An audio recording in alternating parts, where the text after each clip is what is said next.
Hi everyone.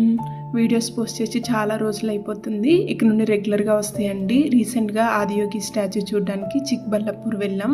అక్కడ నుండి వచ్చేటప్పుడు మనకి బెంగళూరుకి రిటర్న్ అయినప్పుడు ఇక్కడ ఈ హనీ హార్వెస్టింగ్ అనేది కనిపిస్తుంది అనమాట. ఇక్కడ హనీ చాలా బాగుంటుంది, క్వాలిటీ వైజ్ కూడా. ఇతను అన్నీ ఎక్స్ప్లెయిన్ చేస్తారు మనకి, ఎలా హనీ తీసుకొస్తుంది, ఎలా ఫామ్ చేస్తారు, క్వాలిటీ ఎలా ఉంటుంది, ఎన్ని వేరియేషన్స్ ఉంటాయి, టేస్ట్ ఎలా ఉంటుందని చెప్పి. నేను 1.5 ఇయర్గా యూజ్ చేస్తున్నాను.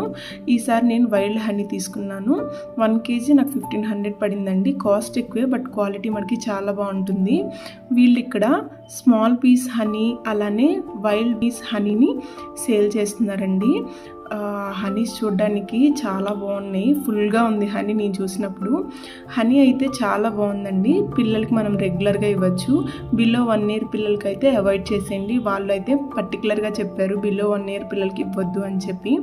క్వాలిటీ పరంగా చాలా బాగుందండి. వీళ్ళకి ఇన్స్టా పేజ్ కూడా ఉన్నట్టుంది వాళ్ళ ఐడి నేమ్ మీదే, ఒకసారి చెక్ చేయండి. మీరు ఆదియోగి స్టాచ్యూ చూడడానికి ఎప్పుడైనా వెళ్ళినప్పుడు ఒకసారి మీరు కూడా విజిట్ చేయండి. మనకి టేస్ట్ కూడా ఇస్తారనమాట. జింజర్ హనీ కూడా అక్కడ అవైలబుల్గా ఉంది. Thank you so much for watching.